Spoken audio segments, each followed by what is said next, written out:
I know that Coca-Cola keeps a secret formula since, the taste and the flavor, plus a lot of branding, by the way, make the soda unique in the world from the very beginning.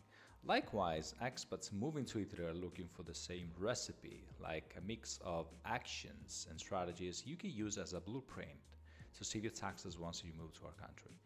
I'm sorry to confirm there's no AI out there able to help you out. Nothing compares to hard expertise and knowledge, as you know. But regardless of your country of origin, your age, religion, background in general, I'm pretty sure there are 5 things you can do right away to best structure your fiscal position in Italy.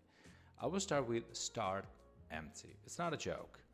A lot of you come from countries where you know exactly how to file your taxes, when to file your taxes, and more likely you're able to do a lot of the filing process yourself. Italy has its own deadlines, deductions, rates, pitfalls, requirements, tax brackets, and limits. Trying to apply the foreign rules in Italy is like climbing an ice wall with your hands tied.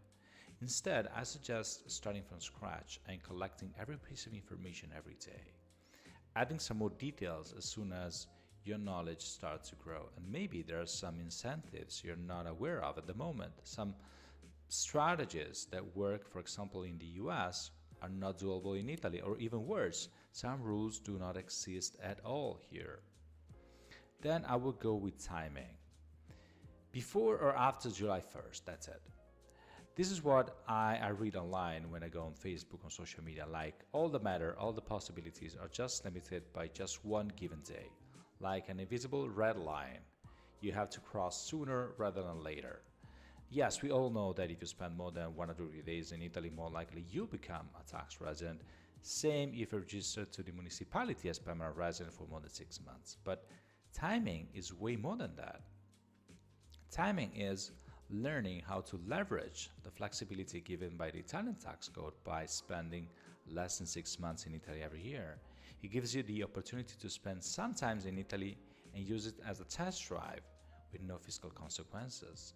It also gives the gift to see what's the best way for you is to start or move a business to Italy because of some new tax incentives such as regime impatriati and regime forfettario. A good strategy without timing is nothing. Then, of course, the power of information. What really drives people and expats crazy here in Italy is the lack of stable ground to base tax decisions on. And I totally get it. It's like being on a roller coaster every time to try to find your balance, something changes. At the same time, this brings a couple of nice, interesting side effects if you want. Once you register for a certain tax regime or tax incentives, if you want, you're granted in. You will keep using that rate, that incentive, as long as you maintain the requirements. And for some reason, you're, let's say, grandfathered in.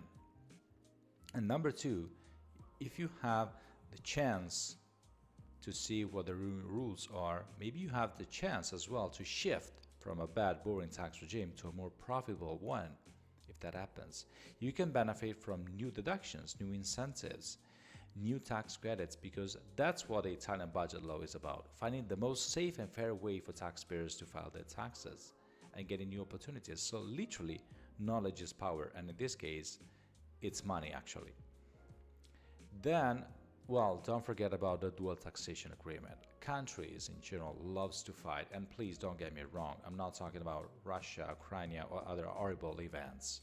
I'm talking about the ultimate challenge to get as many taxpayers as possible.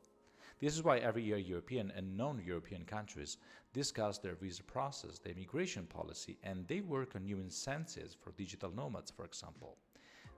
They want your money in the long run if possible. And this brings a problem on your table, making sure you can minimize the tax burden in both countries, your country of origin and Italy. And yes, both. Believe me or not, I met thousands of people thinking of the country of destination matters more. Italy counts just 50%, and for the rest, you have to take into account where you're making your money. And when, for example, we're talking about your passive income, rental income, or foreign assets, there could be taxes at source or withholding taxes. And then you have to make sure that according to your specific case, you'll never have to pay twice as much. Just to give you an idea, dividends here in Italy suffer a flat 26%, and it sounds way less than, 23 to 43%. But for the latter, you can use almost all the income taxes already paid abroad. So for the first, for dividends, the credit given for foreign taxes paid is just up to 5 or 15%. So please do the math and see what the real tax burden is. It sounds weird to say, never trust percentages only. See how the dual taxation agreement can lower the balance to be paid. Analyze all the possible credits given by the law in order to level down both tax bills. The last piece of advice is try to use the Italian bureaucracy on your side. It takes a lot of time to get residency done. It takes months to get an appointment. It takes several days to speak with the private administration here in Italy in general. I won't deny it, but for once, details can make you happy.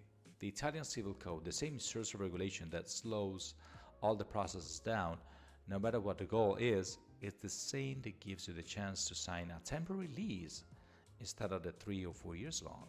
It's the same tax code that gives you the opportunity to work remotely from Italy without an Italian payroll, without setting up an Italian branch if your company wins the permanent establishment test. The formula, until proven otherwise, you may hear this a lot of time, can open doors of any kind, like giving you the opportunity to stay away from pension contributions if, for example, you come from a country that in the past years signed a social security agreement with Italy. The Italian rules give you also the opportunity to split the balance payment during June in several rounds. They give you the benefit of cutting your income up to 50% if you're a new resident committed to stay at least 5 years. They give you the 7% for pension in the South.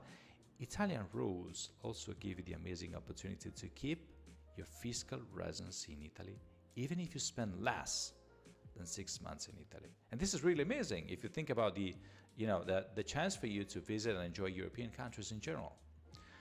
Italy is not an average country. We are world class in giving useless instructions for something that will be cancelled more likely in a few months, like a lot of rules nowadays. But the golden nugget of this video is to think positive. Do not get scared of complexity and bumpy roads. There are infinite possibilities for people becoming tax residents, so it's up to you to find the best one.